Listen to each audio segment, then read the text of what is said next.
What a great way to start the day. A bit of sun, AG1, my everyday health drink, and it's only getting better now, sitting next to you, Bronte Campbell.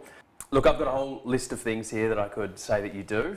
Founder, media, Olympian, multi-time Olympian, all of that. But I'd like you to let me in on who you think you are sitting here right now. How would you describe yourself? What a big question. How would I describe myself? I would say this is a phrase that I trot out that I think feels the most true, is I'm the person that relentlessly pursues the things they're passionate about. And sometimes that's sport, and sometimes it's a startup business changing the entire ecosystem of activewear, and sometimes it's hanging out with my goddaughter and teaching her how to swim when she's 2. So I would say there's like that statement of just like the pursuit of things feels like something that is like core to me. So if the pursuit of things has always been, you know, what you are now, has that always been the case? You know, rewind 10, 15, 20 years ago, you say you started swimming at 7 years old and you got the bug then, big time. Has that always been the case? Would you have described yourself differently throughout periods? No, I say that statement is encompassing of all the time, especially that I was in sports. So I watched the 2000 Olympics when I was 6 years old, and I was still living in Malawi and Africa. And I knew I was moving to Australia. I watched the Australians do well at swimming. I said, I like swimming, I'm moving to Australia, I'm gonna go there and become an Olympic swimmer. Like with the clarity that you have when you're 7. You're like, I know exactly, I'm gonna be an astronaut, I'm gonna be this, I'm gonna be that.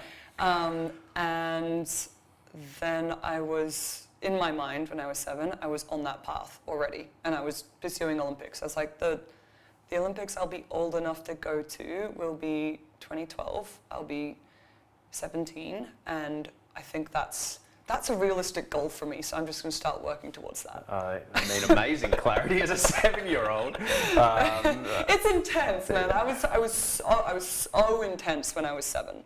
Like 7 to 12, like you did not want to be near me in training. Like I was like counting my laps, counting your laps. My coach said, saying I'd lap people and then be like, you need to do more. Which is like none of my business. Everyone else is just there to have a good time. My coach said to me when I was 9 years old, he said, a great athlete is someone that does more than what the coach asks. The coach asks you to do this and you take it to another level. That's a great athlete. And I was like, what would be more? He was like, well, it'd be really good to know how many strokes you do every lap. And so then I've counted every single stroke of every single lap since then, since I was 9. So I was a bit, I don't know what was wrong with it. It was a little bit like locked in. Yeah, well, I mean, you know, you got to find what you're locked in at. So, I mean, I had no intention to ask this question, but it's popped into my head. So is that a nature or nurture thing? Like when it comes to you as a 7-year-old, uncanny drive to be that type of person that can just do, or does over and above? It's definitely both. And a good example is probably like I've got other siblings, and I've got an older sister who is really a brilliant swimmer. She's actually a better swimmer than me. We do the same events. Her times are faster than mine. Her achievements are better than mine. But she didn't have drive when she was 9. That's when we moved to Australia. I was 7, she was 9. It was only when I started beating her that like kicked in. So like finding the trigger point for her drive. But she likes to tell the story like, oh, I was lazy, I was this, I was that. I was like, yeah, you were 9. You're allowed to be all of those things. You're allowed it. But our family was never pushy on achievement, but they were very clear on effort. And yeah, being lazy was worse than anything else. Like doing your best shot was definitely rewarded as opposed to the outcome. Like none of my parents were outcome focused. They weren't like at the pool watching us. They were dropping us off and running off to look after the other 3 children that are in my family. So, but they were like the effort. A good example, if I wanted to go to training in the morning, training starts at 5. So I have to get up at 4:30 and get ready, and I can wake mum up at 4:45 and she will take me because it's my dream and I want to do it. But she's not waking me up, packing my swimming bag and being like, come on, I've got to take you to training. She's like, if you want to do it, I'll help you. That's fine. But it's up to you to do it. So your parents gave you that autonomy that if this is something you want to pursue, you've got to grab it. Yeah, you got to go after it, and we'll support you 100% in that, which, cool. by the way, was not easy for them coming to Australia with 5 children, no job, no savings, and I'm like, I want to go to the Olympics for swimming, and they're like, cool, we'll figure out a way to make that happen for you. Amazing. But you've just got to show us that you want it, and if you can do that, like, we'll support everything, which they did. So in terms of, I mean, that's amazing, and what a nice sell for your parents. So if they listen to this, you know, what you've become would be a huge, you know, pat on the back to them to allow you to get that self-drive and everything. You're sitting there, you're 7 when you're watching the 2000 games? Yes, six, just about turned 7, yeah. What was it about swimming? I mean, you know, we were just talking about all the sports that you play and everything like that. What was it about watching the 2000 games, and in particular swimming, that made you go, I want to do that? Because I watch it and you see the waiting room, the swimmers coming out onto the blocks, got your goggles on ready, or I imagine you got your goggles on, you get your name called out, you do the wave, and then you've got to swim. Like, it's a big pressure moments. You know, what was it about what you were seeing that you go, I want to do that? I don't think you think about the pressure thing when you're 7. I just thought, I saw Grant Hackett lap someone in the 1500, and I was like, wouldn't it be cool to be 100 meters better than everyone else? Like, cool, I'll just do that. I don't think I thought about it too much, but I always loved competition. That I grew up with a lot of older people around me, so I loved competing. Like, when I talk about the pursuit thing, this is it. Like, I loved being at the back and being like, maybe I can overtake like one of these older people. And like, if I could beat someone who's older than me, it was like a buzz for me. So I think I loved the idea of competing. And then I was around water. Like, my mum was a artistic swimmer. She used to teach people. My gran taught people to swim in her backyard pool. It's like very much like the female line in my family is this like affinity with the water. So I don't know. I don't know what drew you to rugby, but I don't, it's hard to pull those threads. It's just like you do it and something clicks in you and like this feels correct. Then you realise you're good at it and you've got the hunger inside. I must admit, when you're talking about your sister there and you're talking about trying to beat someone, I'm 18 months younger than my brother. Yeah. And we did a whole range of sports growing up, and rugby was one of them.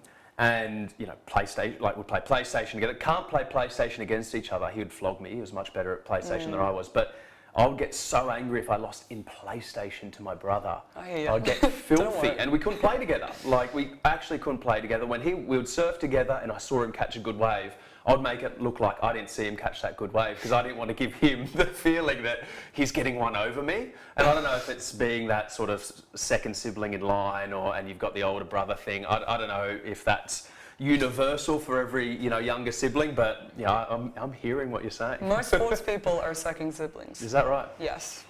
Yeah.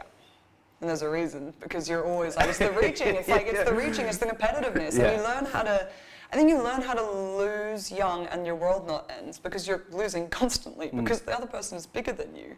And you learn how to compete and be fine with that. And Kate was better than me for most of my career, but I beat her at times. But from the time I was 13 years old, she went to the Olympics when she was 15. By the time I was 13 years old, I was training with an Olympic medalist in the pool every single day. So I was getting flogged every single day. But I was also with her in my home environment and every other environment. And if I could withstand the friction of that constant competition, I knew it would make me better. But you had to be able to withstand the friction of it because it's not pleasant. But people say like, oh, when I was number 2 in the world and Kate was number 1 in the world, they're like, don't you wish she would just be gone? I was like, well, without her there, I might be like 8, 9, 10. I don't know. You can't just like take away the thing that sharpened you and then be like, oh, nah, I'd be better if that wasn't there. And we definitely, the two of us made each other better. It's very unique. You see this with like the day siblings in triathlon. Like they compete against each other and they make each other sharper and better because they're able to withstand the friction of that. I think it's hard to do that. Because we're siblings, we could handle it. But it's very hard to do that with, there's some competitors that I wouldn't be able to train with. Like it would kill me. It would make me too angry every single day. Really? Yeah. What if they just got one over you, it would just floor you, or? Losing can feel very emotional. But it doesn't feel emotional if you have like a relationship outside of that. It doesn't feel personal. But like other times, with someone else, I might take it personally. All right, so I asked you about it before, but as a 7-year-old, fast forward to when you're 17, you go to Olympics, And there's two events I've heard you speak about, getting into the Olympic squad and being at the Olympic Games. But sometimes more pressure being on trying to get into the Olympic squad, because that's your opportunity to go and win the medal. Yeah. But I'm just fascinated, in the sport that I played, I can make 2 or 3 errors in the first 10 minutes of the game, and sweet, I got another 70 minutes to try and get it right. You don't have that luxury in a gold medal race. You don't have that luxury when you've got one race to try and get into an Olympic squad. So again, going back to that moment, you're in the waiting room waiting for your race to be called. Then you're walking out.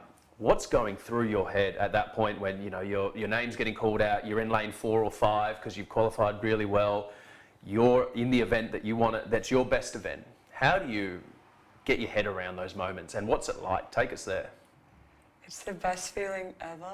How good's the moment just before? Because that's infinite possibility now.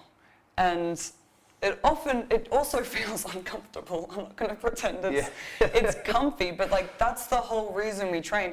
We're a very weird sport. We train for most of the year to compete for such a tiny fragment of the year, and we do other competitions, but there's only 1 or 2 that really, really count. Like you said, Olympic trials is one race on one day, and that's it. If you don't perform on that day, you've got to come back in 4 years and try qualify again. That's brutal. And Olympic trials is worse because you've got a negative consequence. You either qualify or you don't. And once you've qualified a few times, the qualification is expected. So it's not that exciting. It's you either have relief or you've got bitter disappointment. And those are your only 2 options when you're going for your 2nd, 3rd, 4th Olympics. So Olympic trials is a bit yucky, to be honest. But Olympics, World Championships, Commonwealth Games, just walking out, and it's special. There's 8 people there in a final, and you're all there to try crush each other's dreams. Everyone's been working for this. And how good to just walk out behind the blocks and your heart rate's really high, do 1 or 2 deep breaths, look down your lane, and then I always just have this big smile, think about when I was 7, how much that would mean to be here, even though it doesn't necessarily feel comfortable.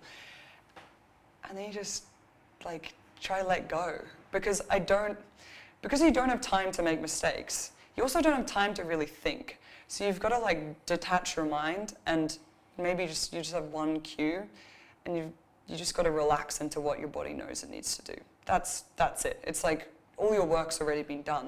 What I think is hard about your sport is recovering from mistakes. If I make a mistake, it's pretty much done. I can't do much recovery. There's not time for that.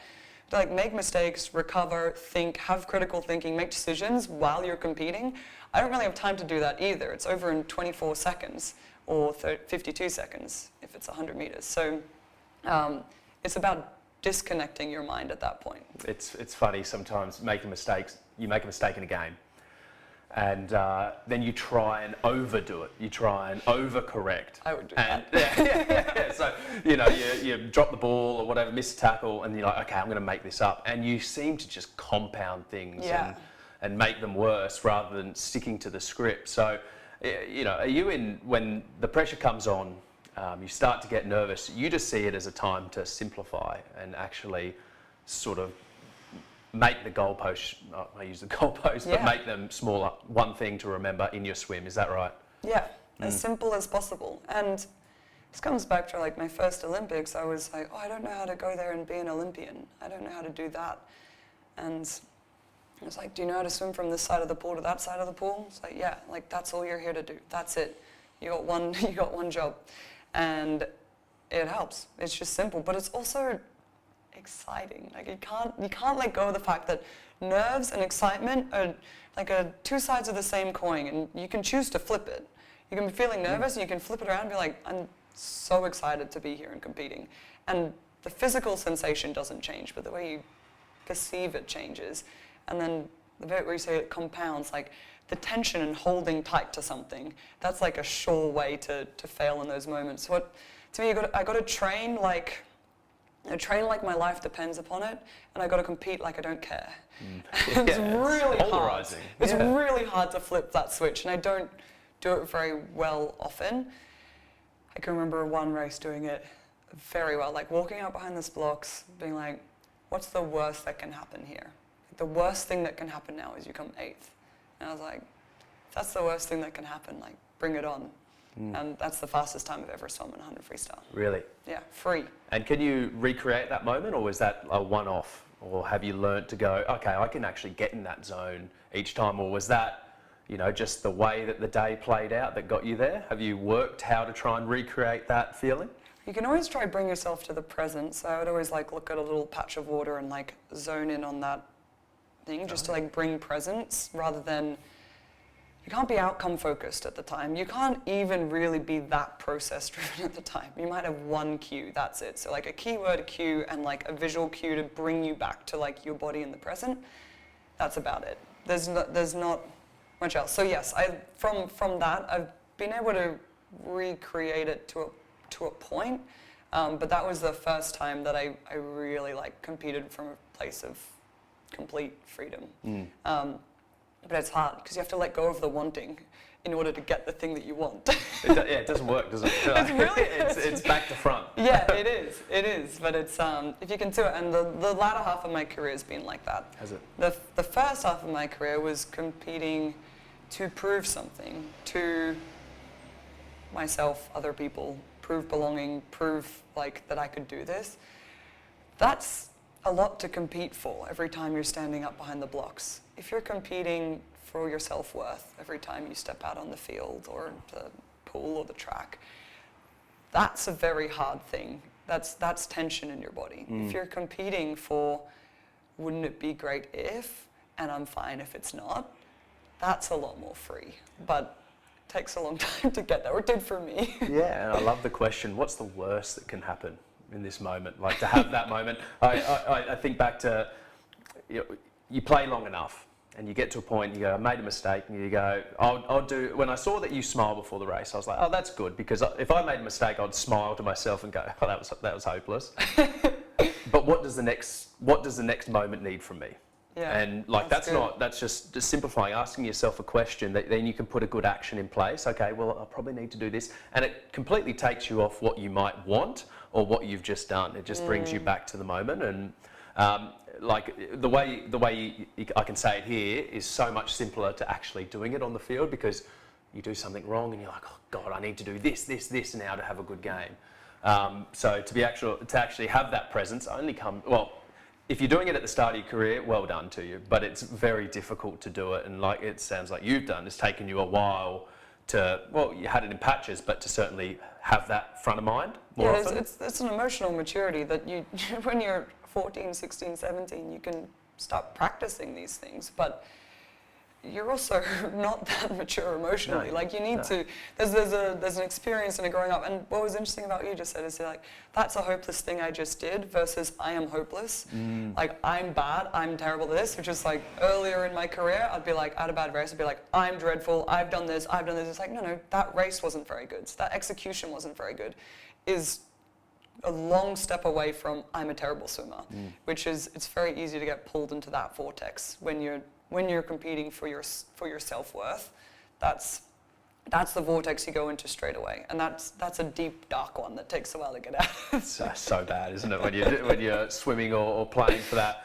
I really want to touch on something, and I find it fascinating with swimming because it is an individual sport, but you find yourself in a team occasionally, and you swim as part of a four, and you've got the opportunity to win a gold, or break a world record time, or do all these things as a team. And all that rugby is, or a lot of team sports, you're an individual, but you're delivering a role as part of a broader team. It's no different in the relay sense, I think, because you're delivering your best swim for that team at that moment. But does it have a different approach? Do you need a different approach for a relay swim as opposed to an individual swim? And do you find it more fun? And I've asked you a lot of questions in there, but can you just give us a look at sort of that team versus individual swim? The relays are the best. They're so much more fun. Like you talked about being in that call room, it's a very lonely place. You have to be there in 20 minutes before you swim. Everyone's in there, everyone's nervous. It's like this little pressure cooker, and you're just in there. And if you're doing an individual race, you're in there by yourself, and you're just in there silently stewing before you then walk out. It's a lot. Being in there with your teammates is a million times better. Most people perform better in relays, and even if they're doing the front leg of the relay, they often perform better in relays than they do in the individual ones. So trying to understand why that happens was a really interesting part of our process and development. And there's a lot of stuff around your endocrine profile, so like your hormones when you're in a team versus when you're by yourself, like ways to increase oxytocin will basically decrease your cortisol, so decrease that stress hormone. Feeling like you're part of a team, feeling like you belong, will increase oxytocin, and therefore you're less stressed. So then you're competing from like a freer space. There's also like, it's not just all up to you. That's like a nice thing sometimes, but there's the extra pressure of like, you want to do well for your teammates. This and team's counting on me. Yeah, everyone's counting on me. And what's interesting is a relay, like, yes, you're doing your best swim, but when you're doing a relay changeover, so someone's swimming in towards you, you're going to dive off the blocks and do a change, you will never see that person touch the wall. You have to start moving before they get anywhere near the wall, and you have to trust that they're going to like judge the wall properly and touch properly, otherwise you'll get disqualified. So the changeover time is the difference between when that person's hand hits the wall and your toes leave the block. So you're already committed, like you're already in flight and just your toes are on the block as their hand hits the wall, and you want that changeover time to be like between 0.1 and 0.2 of a second. Otherwise you're losing heaps of time. So there's like a high trust element as well. It's not just like you're out there doing your individual performance, you're also like heavily relying on each other in this like super critical moment. So we did a lot of work around the team. You train that a lot, do you? Yes, well we train the skill, and then we do a lot of work around like the team environment so that you can execute it under pressure. Because you've got like the skill element of the changeover, and then you've got like, you're now under pressure and you need to take a little bit of a risk because it's risky. If you do a slow changeover, you might come second or third just based on changeover time. So it's like you still need to be able to take the risk and feel secure enough in your team to take a risk and be okay with the outcome either way. My fastest changeover was 0.06, which is like 0.06 is about the blink of an eye. So it was a blink of an eye away from disqualifying the entire team, but we won. Yeah. So, but you've got to be comfortable enough to do that. So you train the skill and then you work on the team. And what makes it even harder is we all compete against each other for 48 weeks of the year. You're all competing against each other. You then go to Olympic trials or Commonwealth Games or World trials. And the top 2 get individual spots on the team. And number 3 and 4, and sometimes 5 and 6 get relay spots. So 48 weeks of the year, you're bitter enemies, and now you come together as a team, and you've got realistically 2 weeks in staging camp to make that happen. So you talked about, getting your oxytocin up and getting your cortisol low as a team. How do you do that with a swim team? I know there was an NBA study that linked if you're getting more touches, so hands, high fives, all that, it's that the team's going to be closer, and usually has an outcome on performance as well. How do you do that as a swim team? Yeah, that study was like, it was the best predictor of success of a team was number of touches. So that's like a seminal study that informed a lot of the stuff. So physical touch is one thing, eye contact is another thing, shared language, shared enemies. Each other. Yeah, each other, yeah. You've got to create someone who's different from that. And so we did that, like started creating rituals that were just for us, language that was just for us. Physical touch is so big, so say in Tokyo, when we were in that final, it was me, in the relay team, it was me and my sister and Emma McKeon. So we've been competing together and against each other for 20 years. We're very bonded. There was a new 18-year-old in the team. I was like, this girl just needs to get out and be as free as possible. So everyone sits in a straight line. You all sit like behind each other in these like seats. And I was like, and stare at the back of each other's head, this back of your teammate's head. I was like, this is not it. So we got our chairs and we put them in a circle around each other, and then we're all holding hands.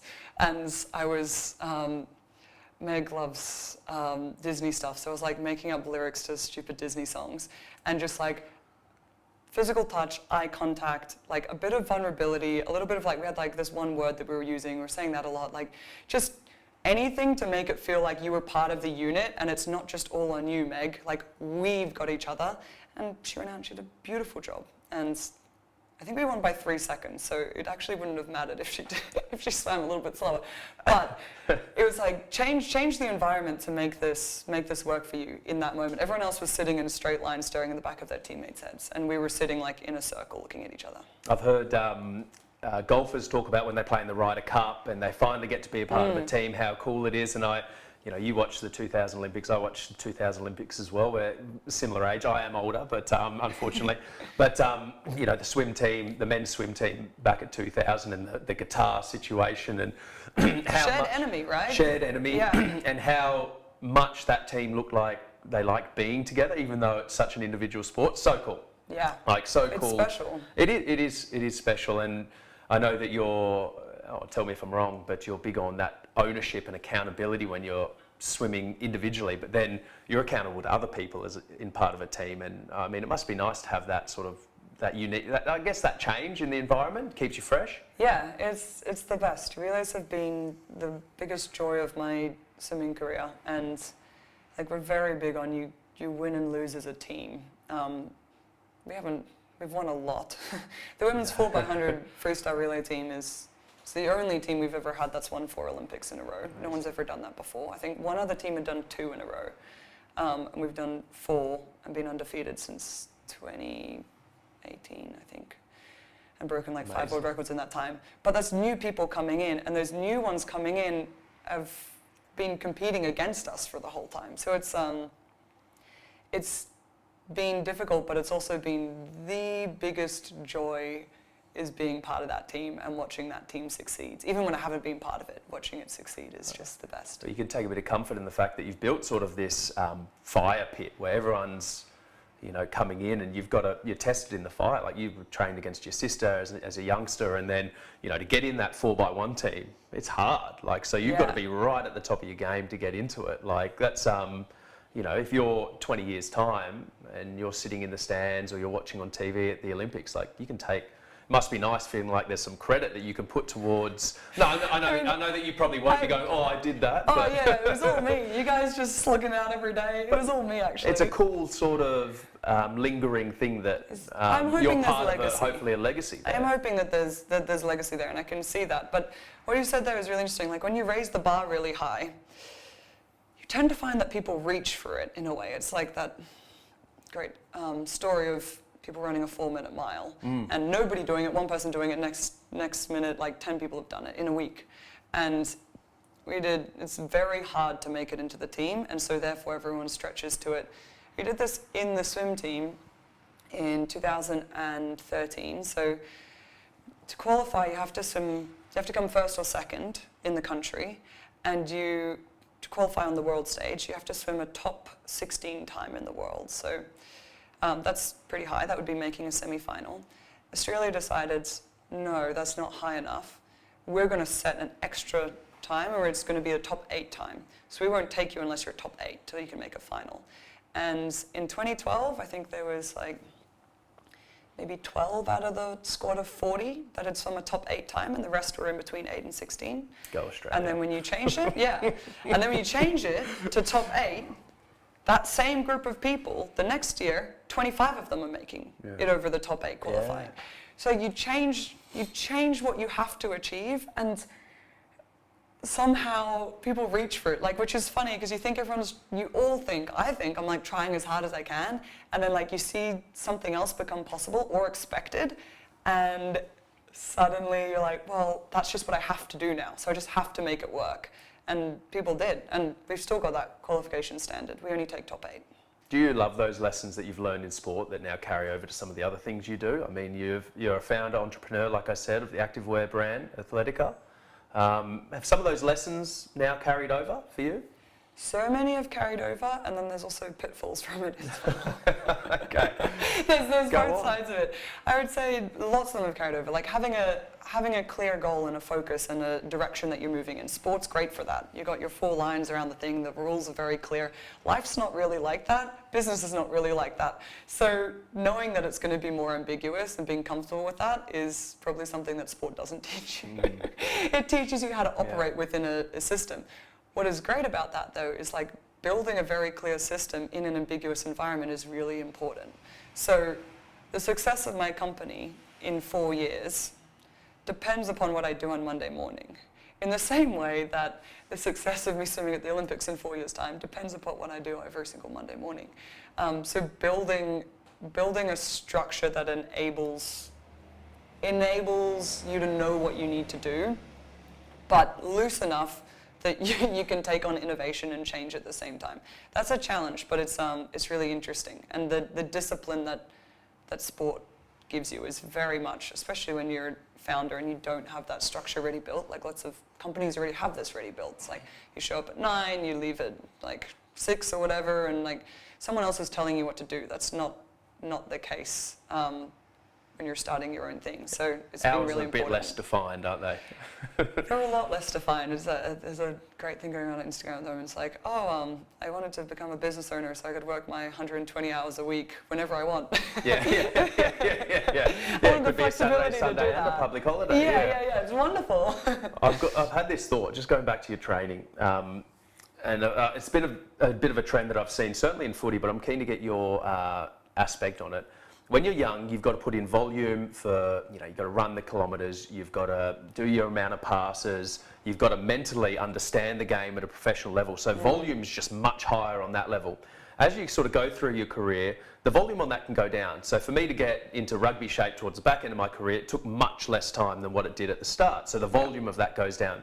Me understanding the game, what it takes to deal with nerves, play at a consistent, hopefully a 7, 8 out of 10 each week, is much less, but the volume is then just shifted elsewhere to, well, there's more things going on in life, that's one thing, but I've got to be on the physio bed for, I don't have to be on the physio. I could play a game on Saturday, do whatever I want on Sunday, and Monday, let's go when I'm 20 years old. Yeah. At 32 years old, it's like, I play a game on Saturday, I'm not right till Wednesday, so Monday and Tuesday I spent on the physio bed, doing rehab, doing these sort of things. So the volumes doesn't get less, it just gets moved around.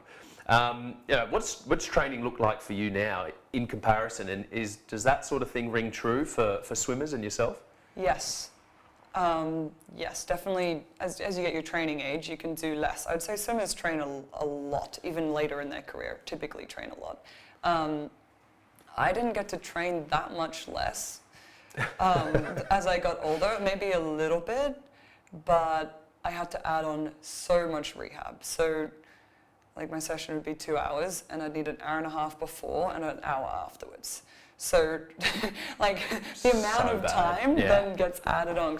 And it feels wasted, doesn't it? The rehab, prehab sometimes. Well, I had to not see it as wasted. I had to switch it. I found it very interesting and creative because it was new and different, and it was what it was enabling me to swim. Like I had this shoulder injury for 8 years, and one of the biggest successes of my career is that it didn't end my career when there was a time when it very clearly could have. And I've got like a list of things that I do to manage it, and I know exactly which levers to pull, which by the way is exactly how it feels running a business. It's like you've got a problem that you want to solve, and you're not quite sure which levers to pull that are going to have the most impact.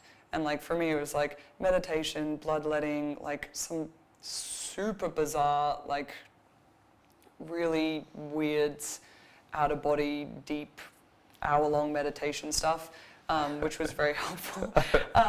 And like acupuncture, and then I got physio. I got this like weird neck thing. I'm sure you guys use in rugby the neck flex that you like tie yourself to the wall and you like do band exercises. Yep. Lots of that. Lots of like traveling around to all different weird experts and picking different things from everyone, and then finally I had an ingredient list of what I knew worked. It was like my shoulder's feeling this sort of way, I know I need to do these 8 things to fix it. And that to me is very similar to running a business. It's like I've got a problem I want to solve the problem of chemicals and plastic and activewear. Okay, what are the ways that we can do that? And you keep iterating and finding new ways until you feel like, okay, cool, this is how we do it. Finding what levers I need to pull, who could help me with a new lever. Yes, exactly. There's an exploration phase, and then like you're like, okay, cool, I've got this one. I feel like there's something missing. Let's go find this next one. And it's like, and that's the part of injury management that I actually like kind of fell in love with because it's so interesting. and it's creative and it's different from the up and down the pool. I mean, from what you tell me, you're such a half glass full person in the sense that, like, yeah, if I get injured, I can explore all these different things. When I get up onto the blocks, it looks like this. It's a world of opportunity, not like, oh my God, what could go wrong?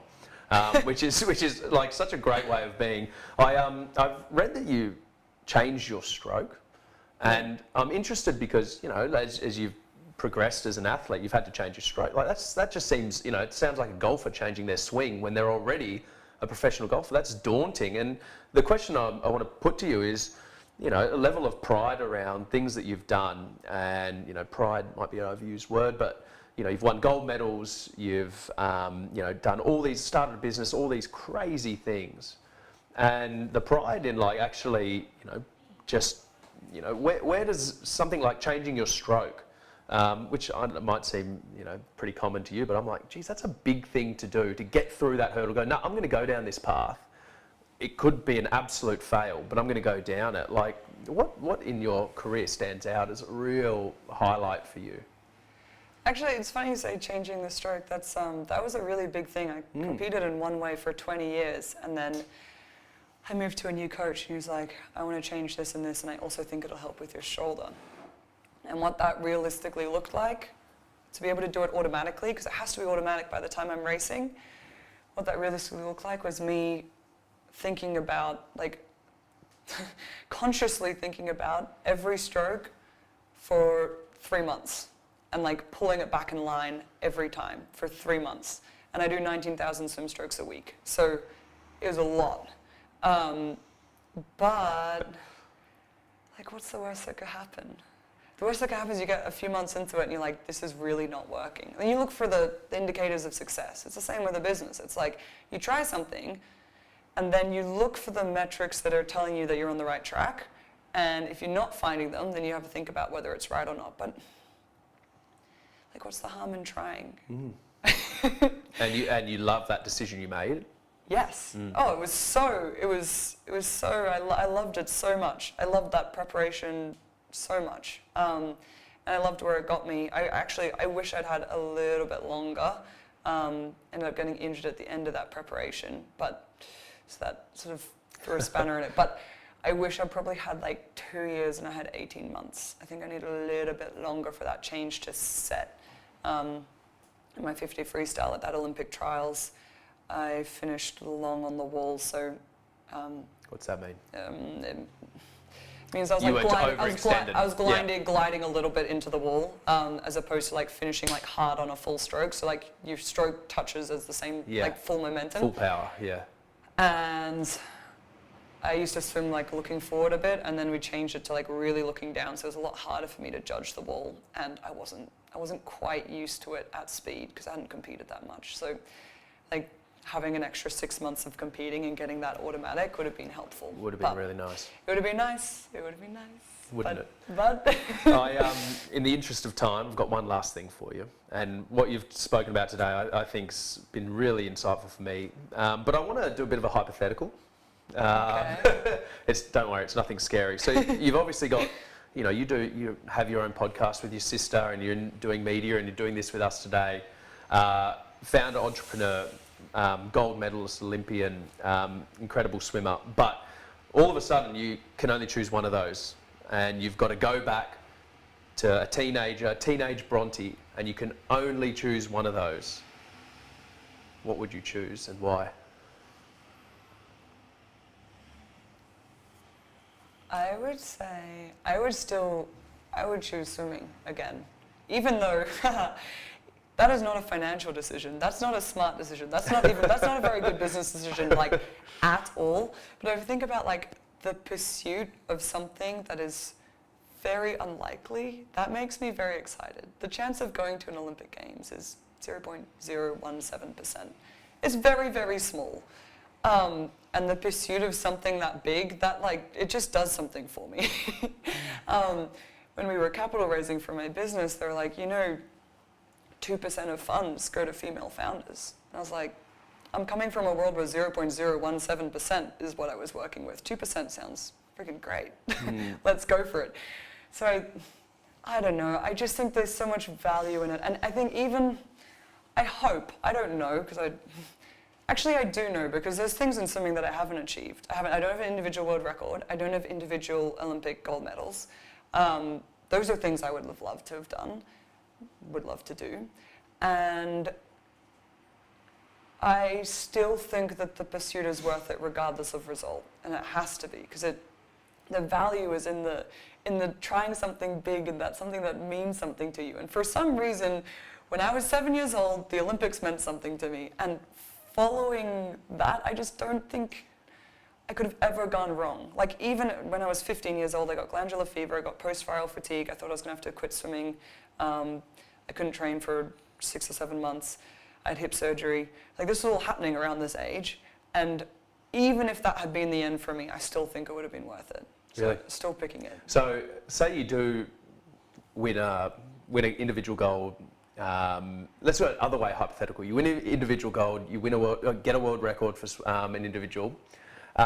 Would you still be the type of person, you love the chase, you're 50 years old at this point in time, and you go, oh, I would love another individual world record, love the individual gold?